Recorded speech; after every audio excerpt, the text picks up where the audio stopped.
Oh dear. We seem to be missing a corpse.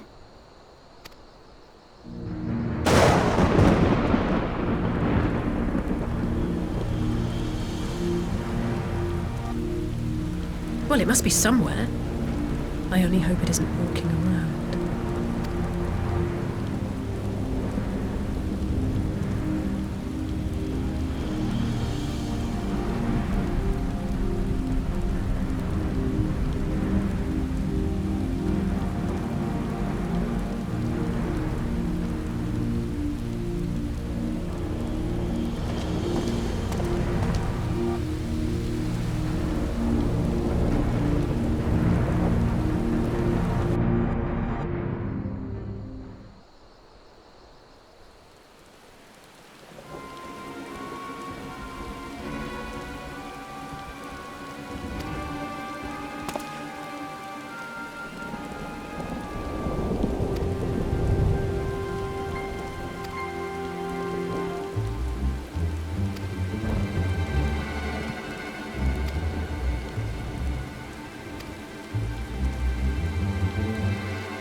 God, I needed that.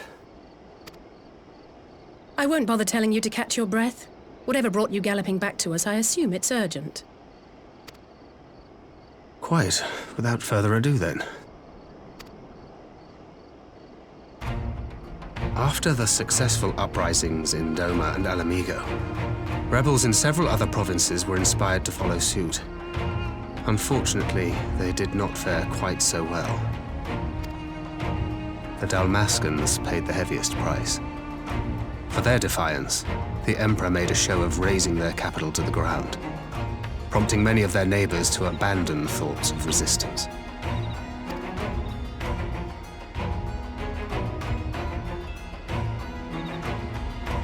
But not all have given up on liberty.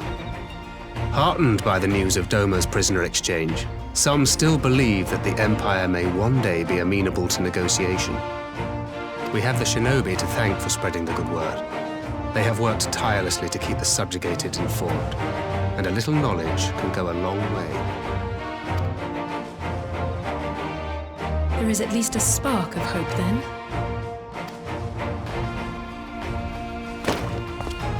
A spark in want of kindling, yes. The Alliance has already begun supplying materiel to resistance movements abroad, many of whom would otherwise struggle to continue the fight. The support effort has been led by the Sultana and the Elder Seedseer, who have both seen enough Alamigan refugees to know the consequences of oppression. And for their troubles, they have quickly earned a reputation as folk heroes in certain corners of the Empire. That is all for the provinces. As for the Garlean motherland itself, our friends the Populares have suffered something of a setback, I regret to say. Talk is rife that Doma has summoned a primal, and the Empire's more liberal voices are being drowned out in the fearful clamor for retribution. And who do they think orchestrated this summoning? Oh, any but those truly responsible. Xenos has seen to that. Speaking of whom, the Crown Prince is recovering remarkably well. Well enough, in fact, to enable him to personally tour the provinces, putting the fear of the Emperor into the hearts of any would-be dissidents. He walks in plain sight, and none suspect him. Then it's as we feared. Yes, an Ascian wears his skin.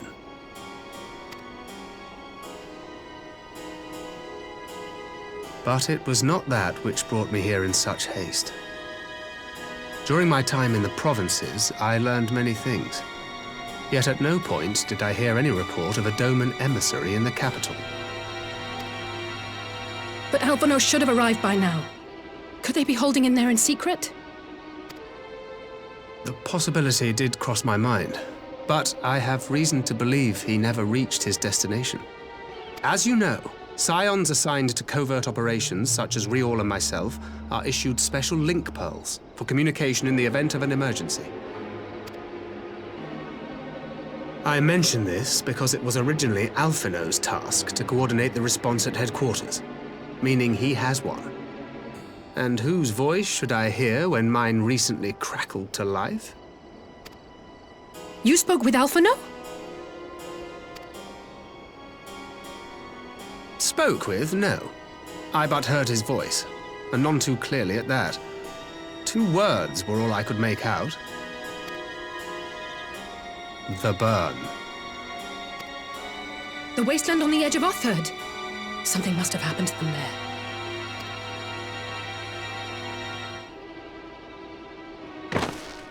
There's no time to waste. We must make for the burn at once. I had a feeling you might say that. And? I can't very well sit around here drinking tea if Alphino's in trouble. You said yourself that this link pearl was only to be used in emergencies. So I'm going, and that's the end of it.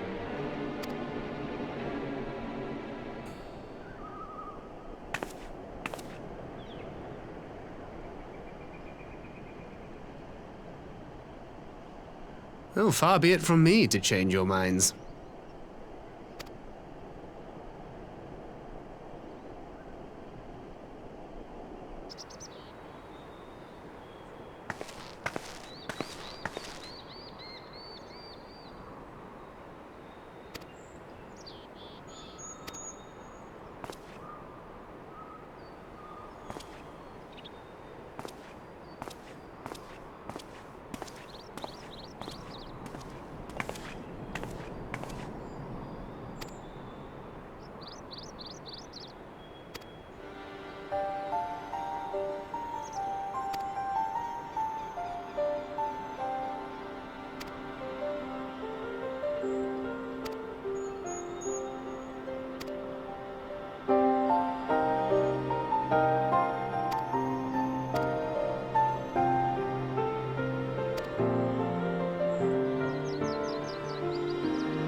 Make ready, friends! We are come to the burn!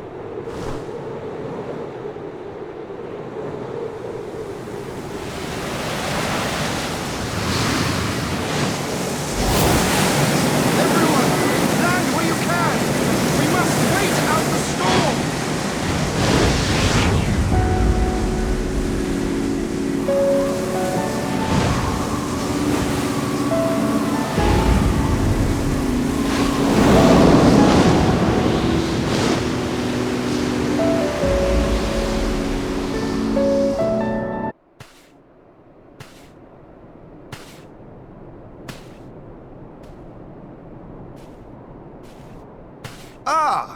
There you are! Between contending with bloodthirsty beasts and sand in my every conceivable place, I had begun to despair of finding you again. Do you recognize the crashed ship over yonder? Mistress Alizé and I briefly inspected it. It is the vessel that bore Master Alphino away. But there was no sign of him, nor of Maxima and his people.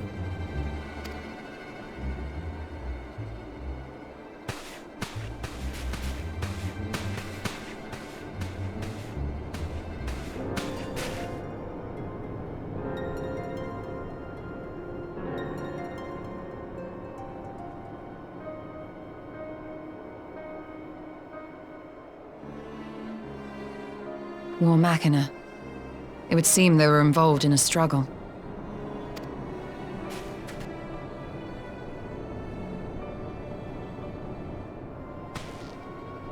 There may be clues. We should split up and search the area.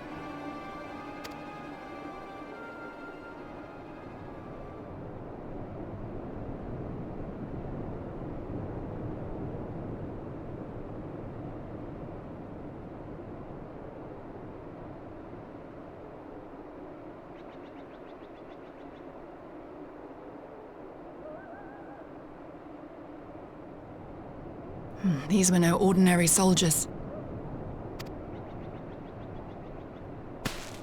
Over here!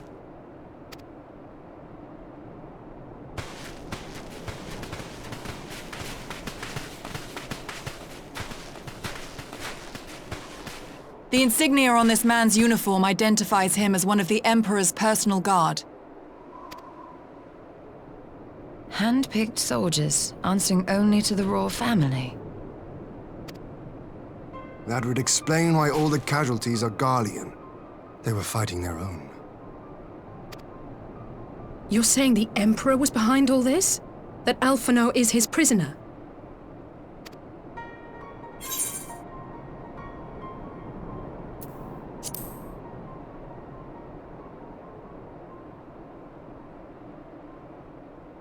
Aye, we must not jump to conclusions. Besides, Alphino is more than capable of looking after himself, is he not?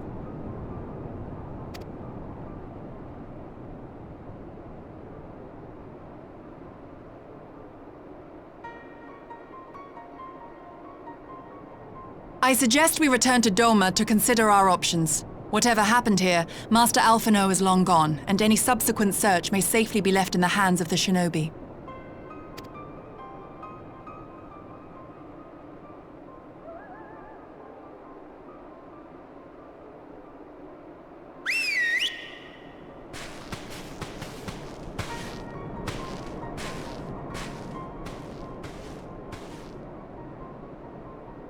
Where in the world are you, brother? If you die on me, I will never let you hear the end of it.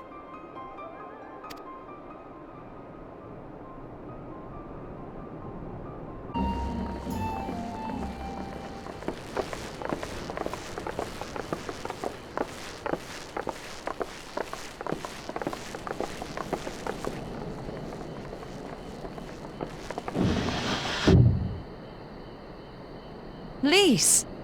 What brings you here? Oh, Alliance business. We have a request for Doma. Well, Hien. But that can wait. They told me you were out searching for Alphino. Did you manage to pick up his trail?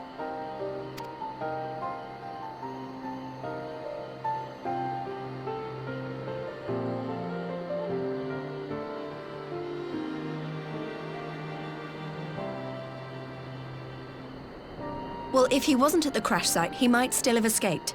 We have to keep searching. And we will. Alphino embarked on this journey as an emissary of Doma, and I hold myself responsible for his safe return. I will have our shinobi in the provinces search for him as a matter of urgency. Chin up, Alizé.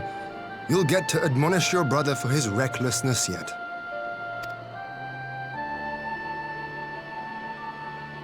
Well, someone has to do it.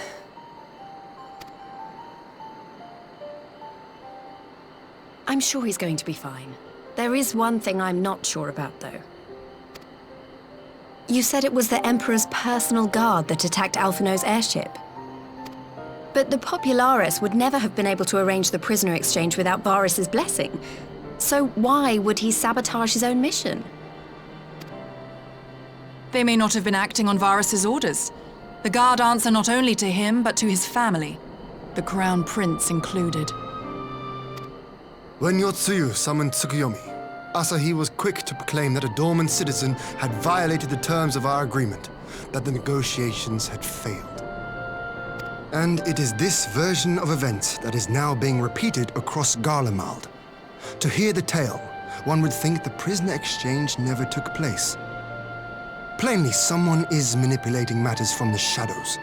Most likely Xenos, or whoever it is that wears his face. Whichever Ascian you mean. We all know the nature of our adversary. The servants of chaos are true to their name. Their meddling has cost Dorma a chance at peace. Whoever it was that loosed his personal guard, the Emperor cannot be ignorant of these developments. We must proceed on the assumption that our treaty is indeed in tatters.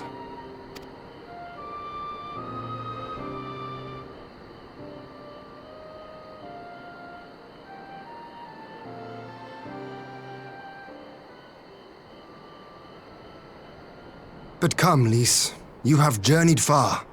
Let me hear your petition. Right. So the big news is that Alamigo has agreed to join the Eorzean Alliance. To make it official and discuss where we all go from here, the leaders of the 5 nations are planning to hold a meeting, and we were hoping you might come too. We've already seen what we can achieve when we work together, and the Alliance hopes to work even more closely in future. They think it's our best hope of keeping the Garleans in check, and I agree.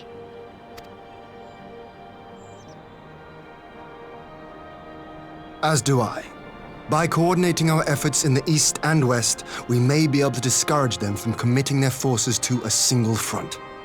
I accept your invitation. I must, however, ask for time to attend to some pressing matters here. In light of recent events, the risk of Imperial reprisals is greater than ever, and I would not leave Dorma unguarded. Ere I depart, I must shore up her defenses. Understood. I'll let the Alliance know. We'll wait to hear from you before setting a date. The meeting's to be held at the Royal Palace in Alamigo, incidentally. Do you remember the way? Well enough. Please assure my hosts that I will not keep them waiting any longer than I have to. Consider it done. And thank you for agreeing to come. If we all put our heads together, we're sure to find the best way forward. For everyone.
If we are to ready ourselves for invasion, we shall need manpower, provisions, and time, all of which are in notably short supply.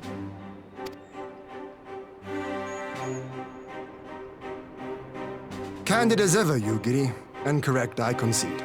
Fortunately, I have an idea.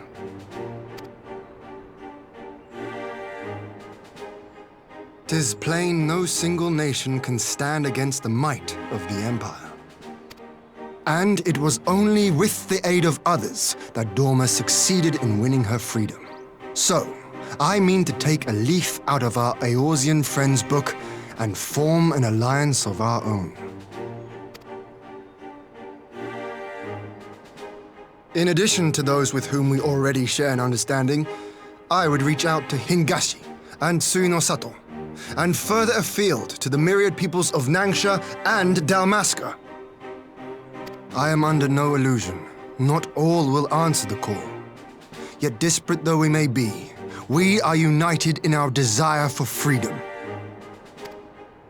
If our neighbors could be made to see what is at stake, Ascian machinations and all, cooperation need not be so far-fetched a notion. It may even seem practical. Under the guidance of our former leader, Master Louis Soir, we once strove to unite the fractious city-states of Eorzea. I dare say that experience shall be of use in your endeavor. We should be glad of your wisdom.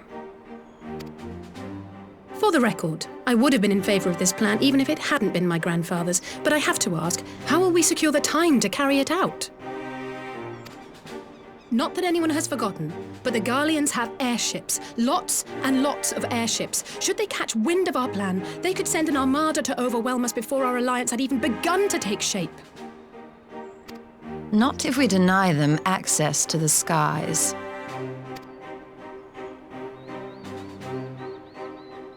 During our time in the Burn, the Warrior of Light and I chanced upon some Allagan ruins. Oh? As such ruins go, they were not particularly unusual. But something about the surrounding land struck me as odd. Faint though it was, its ethereal residue was uncannily similar to that of Azizlar. Identical, in fact. For locations so far removed to share a single etheric signature is all but impossible. I conclude, therefore, that the Allagans created the floating continent with land taken from the Burn. While that is a most intriguing theory, I fail to see what relevance it has to Dorma's defense. Azizlar was enclosed in a powerful energy barrier, impenetrable even to an Agrias-class battleship. It occurred to me that those ruins may have enjoyed similar protection. I have no proof, but the Warrior of Light did report seeing a structure resembling other known Allagan field generators.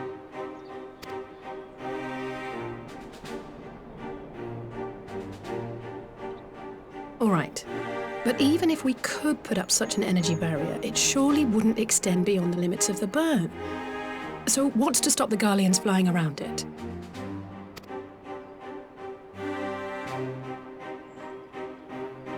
Fuel. The Dalmascan capital, Rabanasta, was a key Imperial refueling point in the east. By laying waste to it as a lesson to the rest, the Empire greatly hindered its own operations in the region. If an Imperial fleet were to advance upon Dorma, it would now have little choice but to travel, as the crow flies, over the Burn. I see. A word of caution. Even assuming the generator still functions, raising a barrier of such a scale will require a prodigious amount of energy. And few places are so bereft of suitable crystals as the Burn.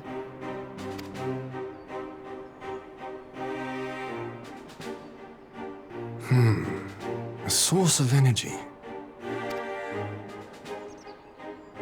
Tell me, did the Allagans make a habit of launching things into the sky?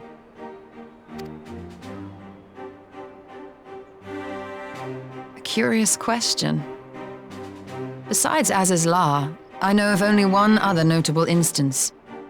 The Red Moon Dalamud, whose fall triggered the calamity. Just the two occasions, you say? Then I believe I may have a solution to our energy problem. You do? I may. To find out for sure, we would need to visit the Azim Steppe. which would, I now see, present the perfect opportunity to discuss an alliance with the Zayla tribes.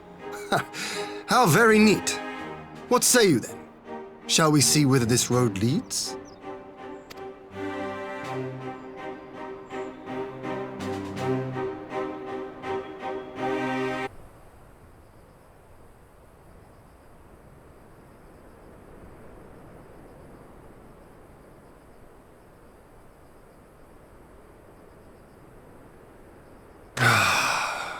I will never tire of this vista. The endless fields, the boundless skies. 'Tis a sight to make a man forget his cares. But not his purpose, I trust.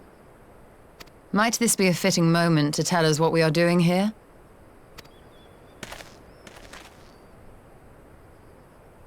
Of course. During my time with the Mole, I learned some few myths of this land. One goes thus. In the distant past, when all seemed doomed, a wayfaring soul came unto the steppe.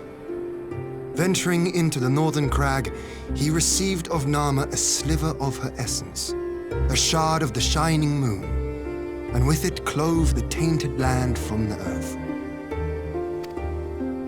The end thus averted, to these fields did the wayfaring soul return, and venturing once more into the northern crag, he buried the shard, and made unto the heavens an offering of blood.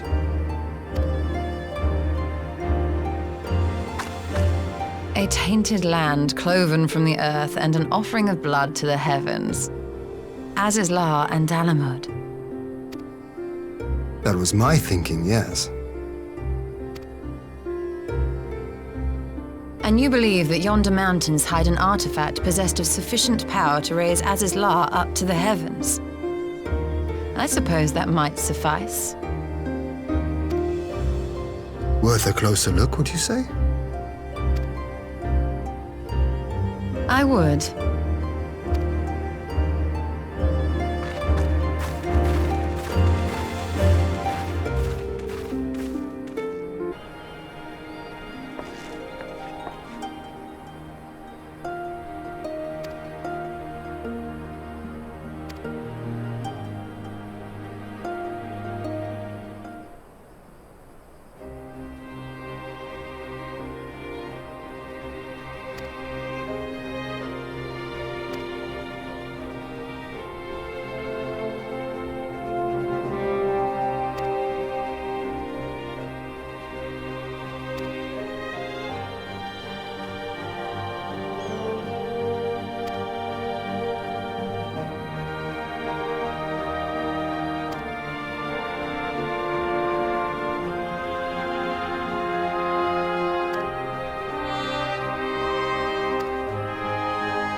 Such an abundance of ether. Are we in luck? We are. This is an Allagan artifact, most likely built to regulate the flow of ether. I strongly suspect the ancients used it to stem the flow from here to the burn. That would explain how they were able to untether what became Azizlar from its surroundings.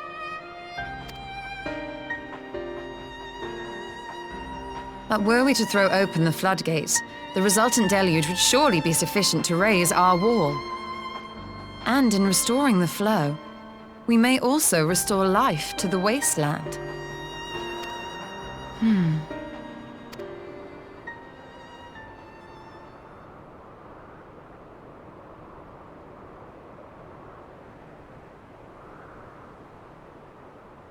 What is it? While the device itself harbors a surfeit of ether, The opposite is true of the surrounding area.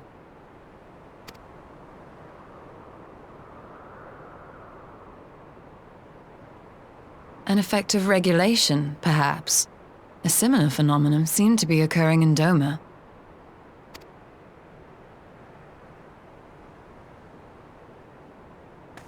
Whatever the explanation, the answer will not reveal itself here.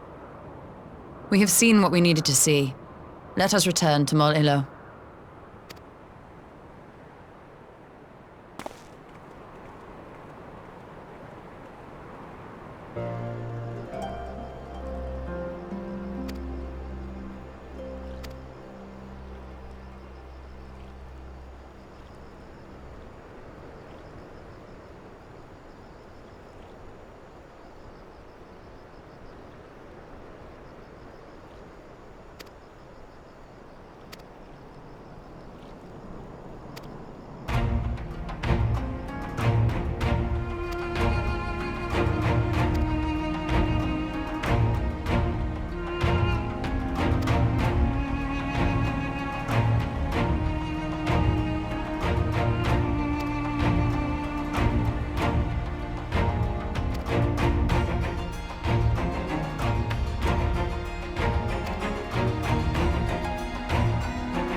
Yes! This spot shall serve as well as any. I shall enjoy this Hahn. Is this truly necessary? Have you no peaceable way of making decisions? Speak not of peace. You stand before proud warriors of the Dothal. In the heat of battle do our souls burn brightest. We lay low the strong that we may rise higher. That is our way. The way of might. There is no other. Oh, they do not want for conviction.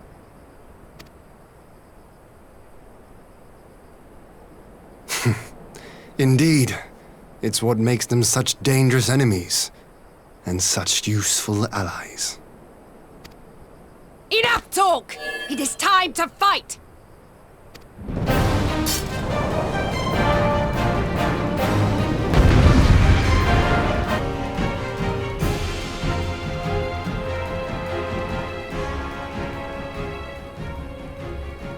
Yes! Yes! Not since the Nardum has my soul burned so!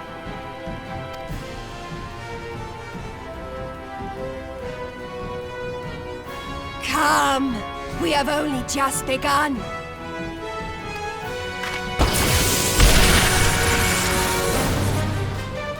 Enough!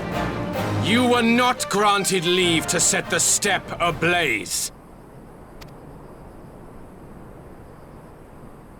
Well, well, the sun has come out to play. Be gone, Moonstruck Oranir! I am busy! Fool of a Dothal! Have you forgotten the face of your master already? The sun will never set! From his seat on high, he reigns over all, now and forever.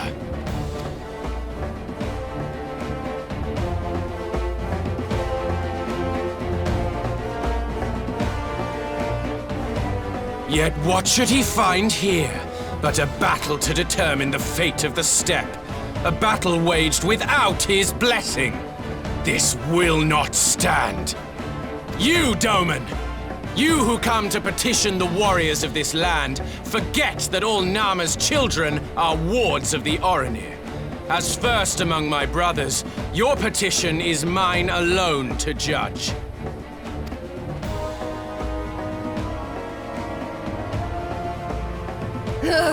These words are as wind from a horse's backside. Plentiful, but your axe sings more sweetly. Let her speak for you.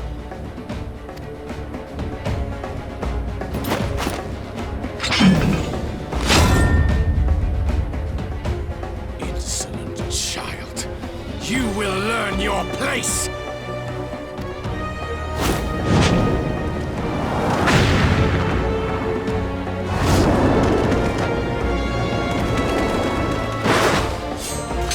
Forgive me, Brother Magnai, but we have an arrangement with the Dothal. We will not abide any interruptions.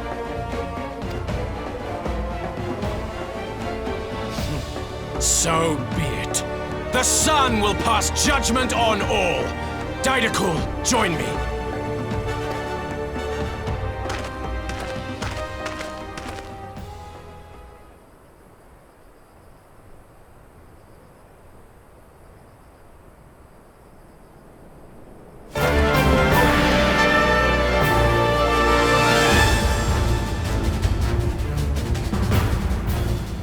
The sun is in good company.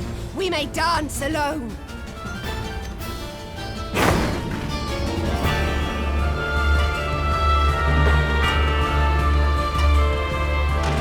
Beg not for mercy, for you will have none. Bear witness to the power and the glory of Azim!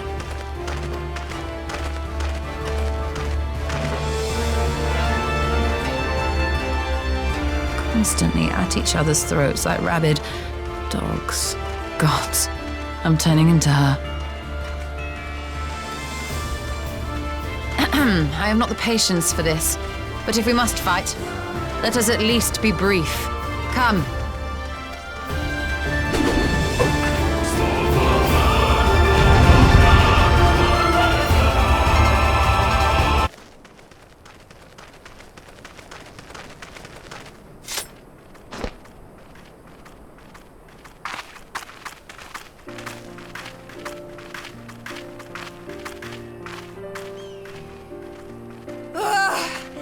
Never have I felt such bliss in defeat. 'Twas a battle to burn soul and flesh to ash. We Dothal will lend you our strength as promised.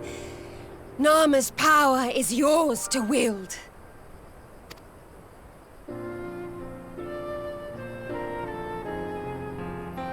What does the sun say to that?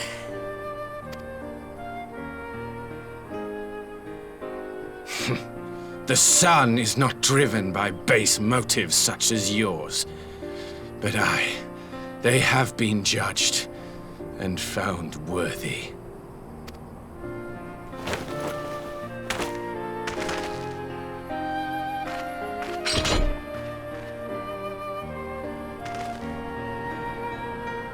It is the way of the Oranir to accord recognition and respect to the strong. You have made sufficient proof of your strength. The sun shall answer your call. You have our thanks. We are glad to call you allies.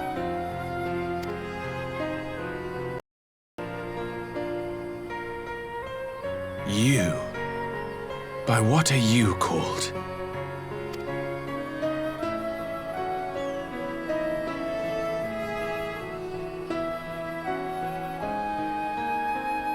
Y'shtola, why?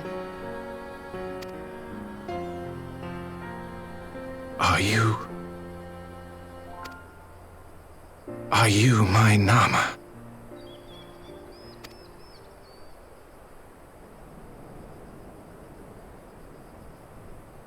I beg your pardon? In battle, you shone with all the majesty of the full moon's light. Your healing touch, the embodiment of the Dusk Mother's love.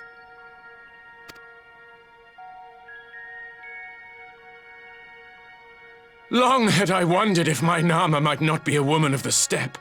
Beholding you, I am all but certain.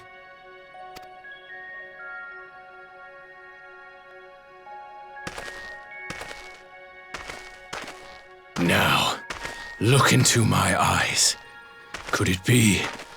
Could you be?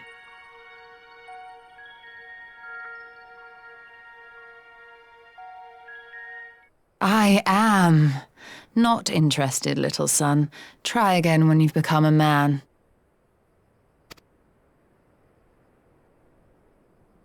Little?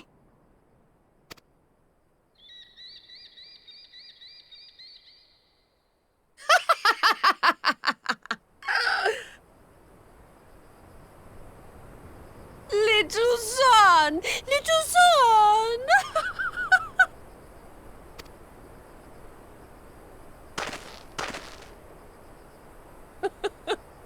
Does it pain you, little son? Crave you salve to soothe the ache? Fire to sear the wound in your heart?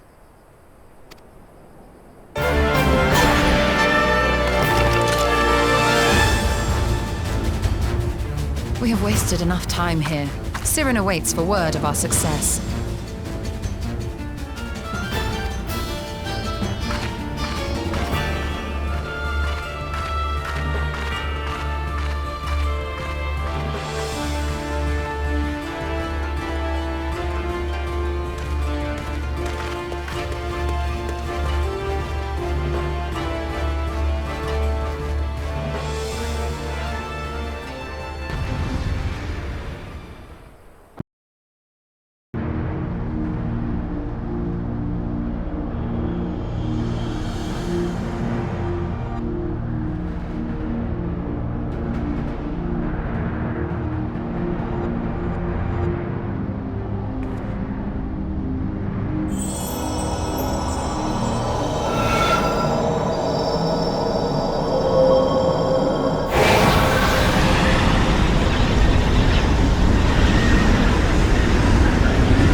Did it work?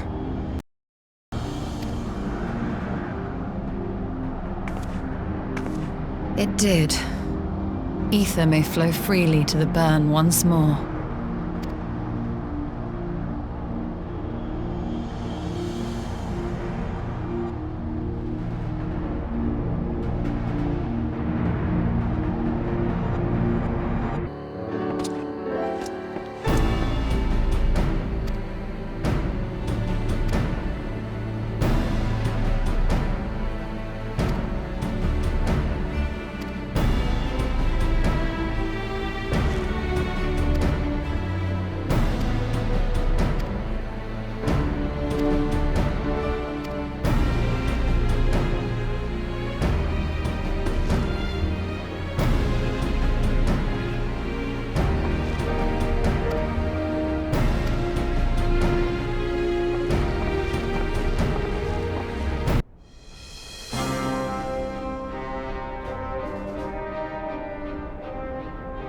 Mistress Lys, Commander Aldin, it gives me great pleasure to formally welcome the city-state of Alamigo to the Eorzean Alliance. The pleasure is ours, Your Grace. I know I speak for all Alamegans when I say that we are glad of this chance to stand with our comrades of the Alliance.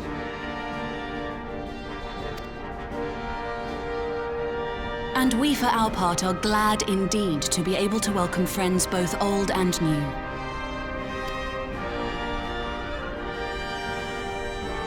Lord Hien of Dorma, at your service.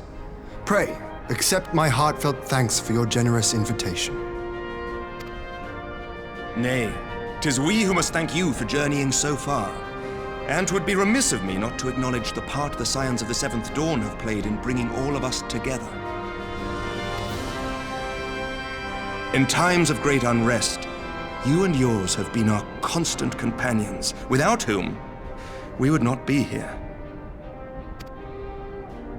With apologies to Lord Hien and Mistress Alize, it occurs to me that we have not gathered in this way since that fateful day in Uldar. The day I lost my arm and my freedom. As I lay in my cell, never did I dream that I would one day be given the chance to represent my homeland at this council. I would not even be alive had you not plucked me from the jaws of death. You, Yugiri, and Alphino. Would that the lad could be with us.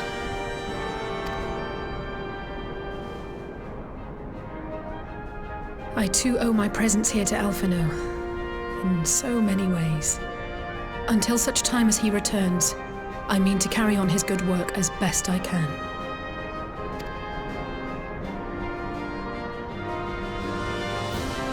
Come, friends. Let us leave the past in the past and turn our eyes to the future. My Lord Hien, pray, tell us how things stand in the east.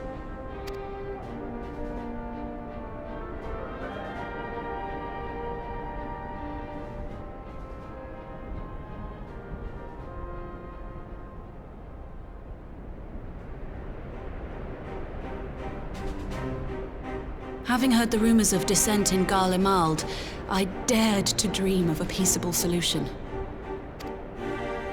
The Empire will not so easily change its ways. If the Garleans have a mind to take back Doma and Alamigo, we'll be hard-pressed to stop them, even with the might of 6 nations. But while we lack the strength to fight the tide, a course may yet present itself, if we read the winds aright. The winds suggest but one course to me. One which leads from the sea unto the river and thence to the source of all our woes. The Ascians. Indeed. All here have felt their blighted touch. It was the bringers of chaos who nurtured the Archbishop's tyrannical ambitions. They who bestowed upon him the secrets of summoning, as they have so many others before and since. And while they remain, we shall know no peace. Our objective is clear. The question is how to achieve it. That our enemy parades about in Xenos' skin poses problems in itself, but ere we get to them, how are we to infiltrate the Empire and get close enough to strike?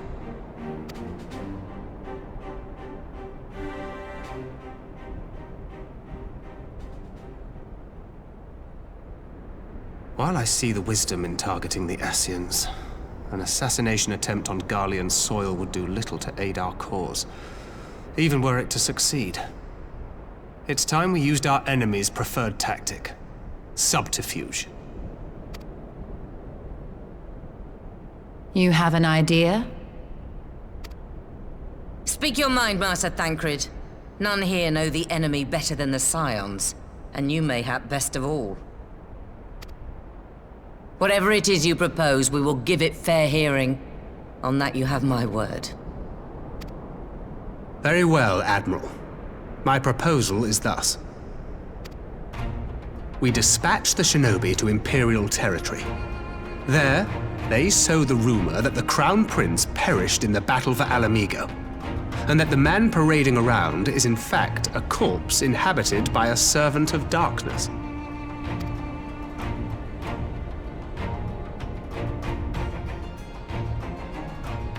Well, it does have the ring of truth about it. And were the Garleans to learn that their future ruler is a puppet, the Empire would be shaken to the core. But at the risk of sounding stupid, would they actually believe such an unlikely story? I didn't. Ordinarily not. But prior to his miraculous recovery, rumors of Xenos' death had already begun to circulate around the Empire. Ultimately, however, what the masses believe is not our chief concern. Our true objective is to create an opening for rival factions within Garlemald to exploit. Just as a war of succession erupted in the wake of Emperor Solus's death. A war which raged until but recently, plunging the Imperial House into disarray as nephew and uncle grappled for the throne. It is no coincidence that one of Varus's first acts as Emperor was to name Xenos heir apparent, family feuds being so tiresome when armies are involved. Not all welcomed his choice of successor, however. There is no shortage of individuals who aspire to the throne, at any chance to seize power. The news that Xenos is not only dead, but a puppet to diabolical forces would be too enticing to ignore. The Empire would not be quick to recover from a second war of succession. I am no stranger to infiltrating Imperial territory. With a team of operatives gathered from among the Alliance's finest, the plan should have a reasonable chance of success. Dorma already has shinobi in place throughout the provinces. We stand ready to act, and act we must. What say you all?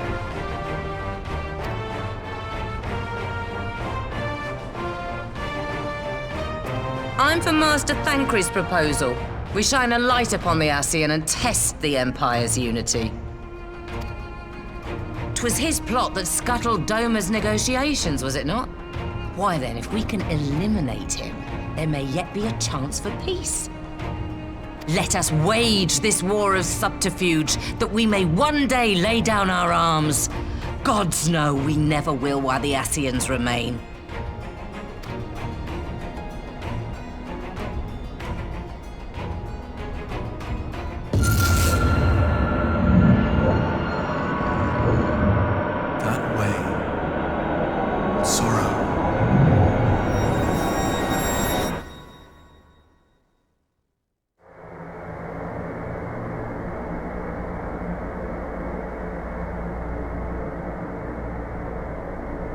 History must be changed.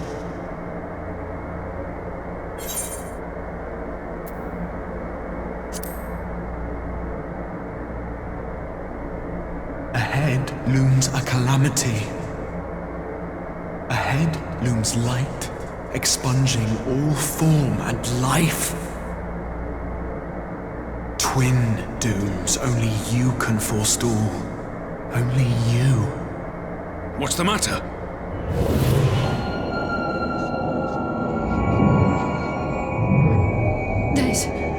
There's a voice! Spies in our midst? Nay, I sense no such presence.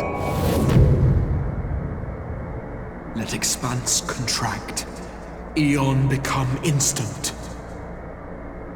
Throw wide the gates that we may pass.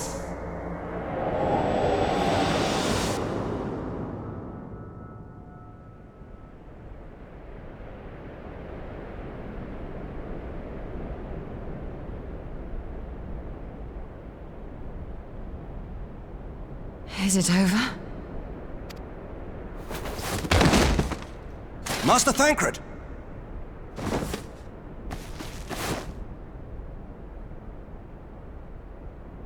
For Fend. Bear him to a private chamber. Have every healer make ready. Swiftly!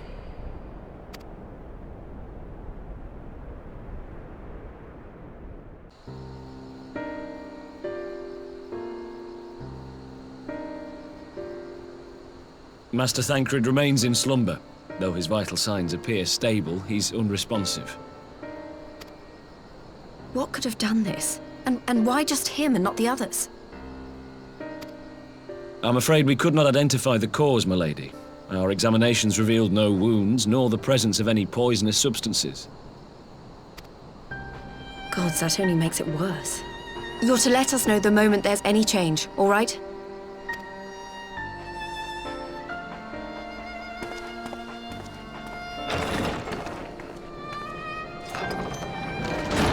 Thank you for coming. Knowing Thancred, he would apologize for being otherwise engaged at so crucial a juncture. In gifting us a course of action, Thancred sowed the seed of all that is to follow. We have but to nurture it as best we can. To him, I would say, rest easy, that he may wake to enjoy the fruits of our labors. Now, the matter of the mysterious voice must not be forgotten. Will you tell me exactly what happened? Alizé and I heard a voice in the moments before Thancred collapsed. It was accompanied by a severe headache, as if something were clutching at our minds. Did you experience the same thing?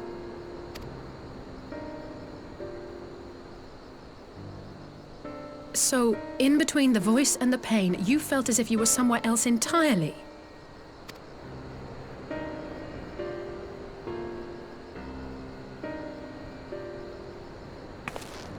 Your testimony confirms my suspicion. That which you experienced was, I believe, your soul being plucked from your flesh. Called. Called? I myself examined Thancred. Reach out as I may, I could not sense in him the spark of life that is his soul.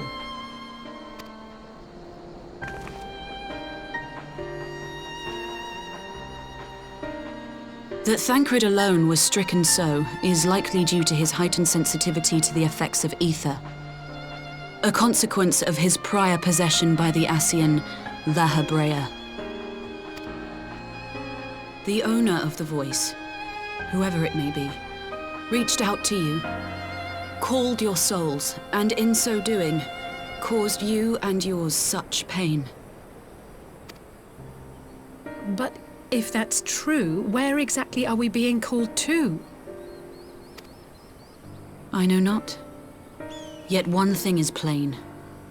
Whoever waits for you on the other side is possessed of a power unlike any I have ever known.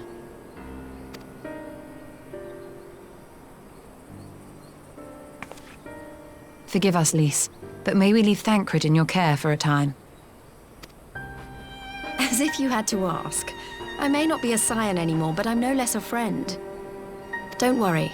I'll see to it that Thancred's well looked after. Just focus on solving this mystery, all right? Thank you, Lys. As the Elder Seedseer says, 'tis no ordinary individual we are dealing with. Nor can we discount the possibility of Ascian involvement. Whoever or whatever is behind this, the sooner we find out, the better.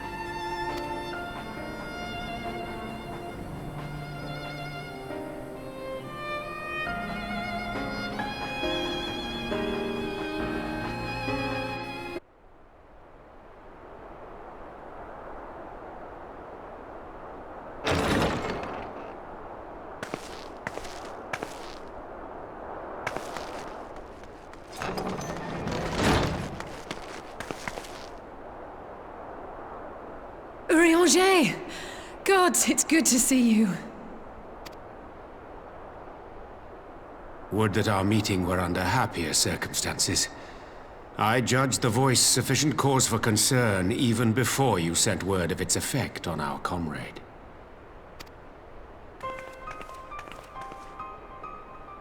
You heard it too, then?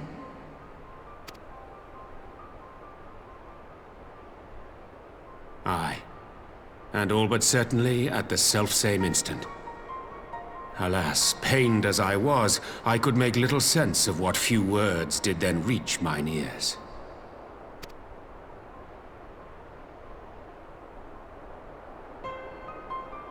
Who do you think is responsible? Could this be the Ascians doing? That I cannot say. Not when so little is known. Ere I indulge in speculation, I would examine Thancred with mine own eyes. To Alamigo, then, without further delay. One other thing. During my visit to the Far East, I observed a strange phenomenon. Thou referest, I presume, to the localized reduction in etheric density. Well, that spares me the trouble of an explanation. Yes, I noted precisely that at two apparently unconnected locations. I take it the phenomenon is not limited to the Far East. Indeed not. Of late, our agents charged with surveilling the beast tribes have spoken of little else. In every corner of the realm, they tell of places in which the ether hath grown thin. Naturally, my suspicions first turned to primal activity, but the areas thus affected betray no evidence of summoning. I must confess to being quite perplexed. If the same phenomenon is being observed in multiple locations on opposite sides of the world, we may safely discount regional factors. Needless to say, this warrants further investigation. Indeed, I shall make it my task to...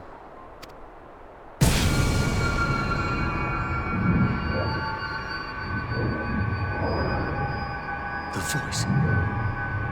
It calleth to me once more.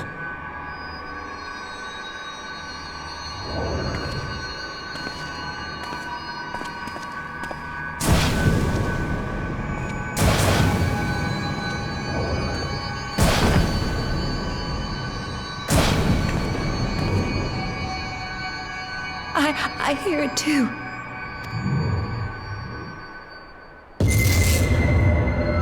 Only you. Only you. No!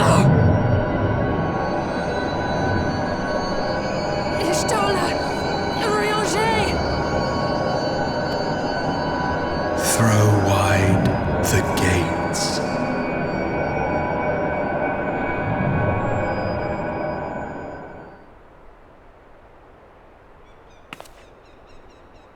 No! No, this can't be happening!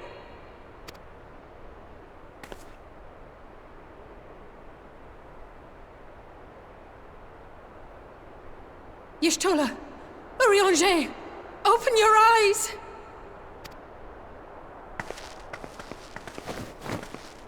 Open your eyes, I beg you! Say something! Anything! Not again. Please, not again.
Here he is, my lady.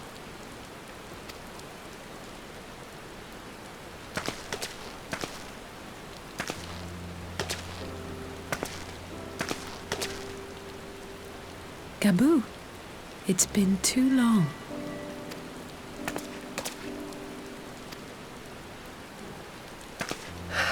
I'm afraid there's been no change. If he can see or hear us, he has given no sign. I see. You're still fighting. I'm proud of you.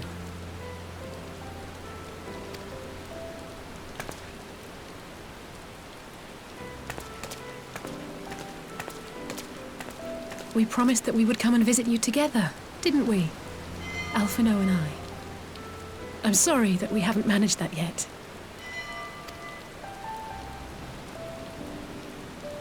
You know, with the three of us like this, does it not remind you of that night? Of the stars beyond count twinkling in the heavens? I was feeling pretty low back then. Powerless. But I knew that my brother was close by if I needed him, and that the others would be waiting for me back at the Rising Stones. Not like now.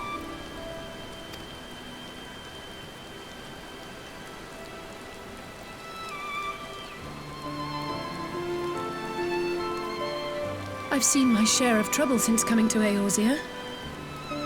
Been reminded again and again of my limitations, of how little I can change about this world. And I've come to know the sorrow of parting all too well.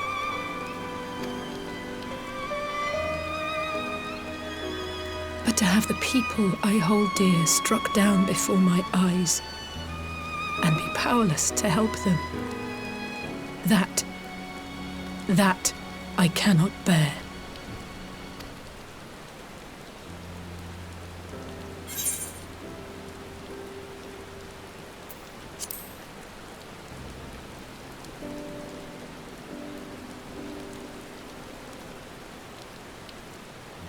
No, I don't. You're right. It's pure arrogance to imagine I can solve everything by myself. You'd think I'd have learned that by now. Thank you. I don't know what I'd do without you.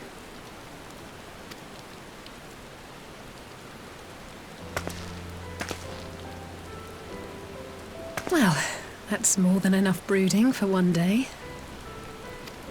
Come on. We have friends to save.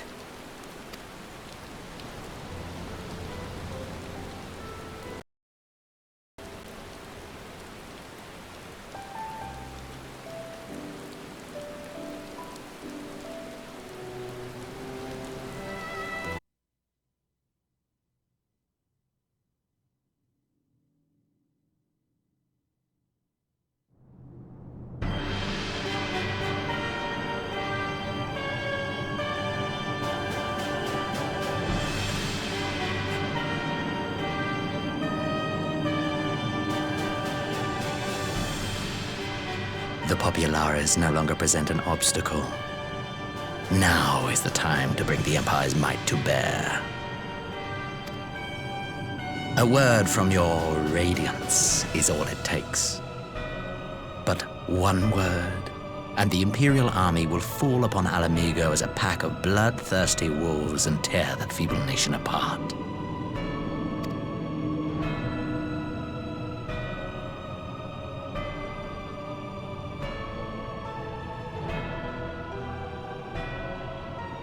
Have you no words for me? Despite the lengths I go to, an emissary playing the part of a fool. When first I took this face, I swore to use all of my knowledge, all of my power, to further the cause of the Empire. My deeds stand testament to my commitment. And with this adamant flesh at my disposal, I could destroy the Icon Slayer as easily as one might swat a fly. Why do you hesitate?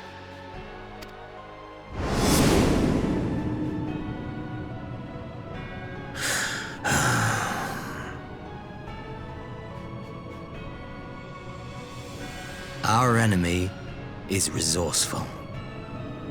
Though victory is certain now, it will not remain so indefinitely. Deliberate if you must, but be quick about it. We'll speak again when you have unburdened yourself of doubt. Until then, I take my leave, Father.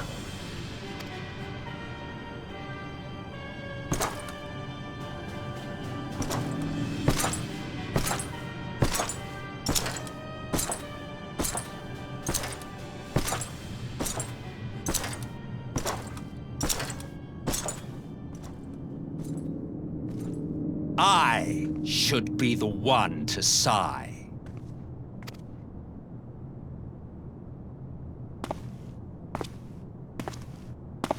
I played my part to perfection. I had earned my rest, and then, thanks to La Habrea's crowning act of idiocy, our favorite emissary sees fit to summon me back. Elidibus was ever a warrior. A most tiresome trait, would you not agree?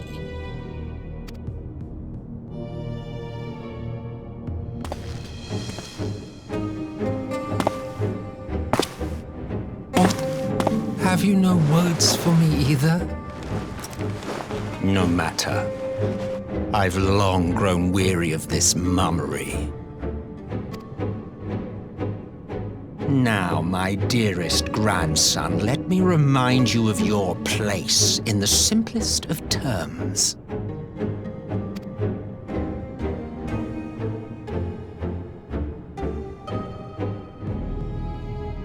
You do not make judgments, you administer them. Swiftly and to the letter. Naught else is your concern. Elidibus may be an insufferable bore, but he is no fool. His choices as emissary seldom err.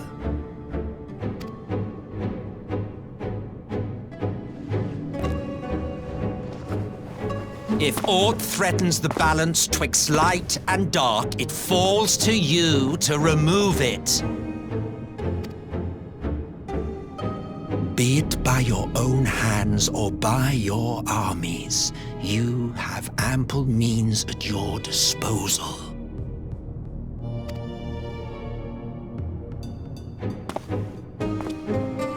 That is why this empire exists, why I built it. Oh dear, have I touched a nerve? You always were an easy one to read. I pity you, I do. As they say, ignorance is bliss. And I know how much happier you would be not knowing the things you know.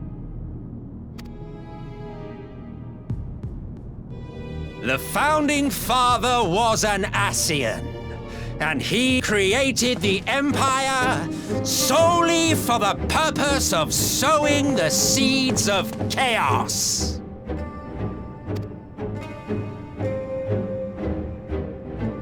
Don't take it personally. I merely do my duty. To bring about a calamity requires no small amount of power, and there is no surer way to obtain such power than by collecting powerful pawns. To that end, I have labored long and hard, and I must say I am quite pleased with my handiwork, paltry though it seems in comparison to Alag.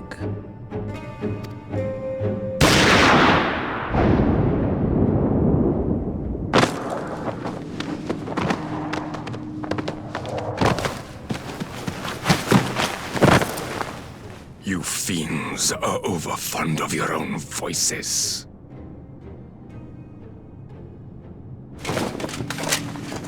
Mark me, Ascian. Man is the master of his own destiny.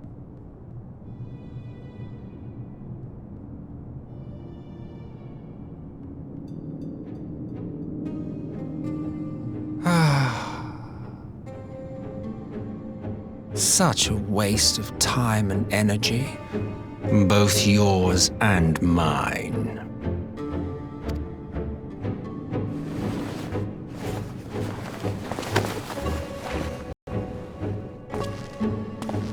Lest you forget you are Emperor now. If you wish to spout drivel about man's destiny, save it for the masses. It will serve to give them a sense of purpose, and you pliant pieces for the game.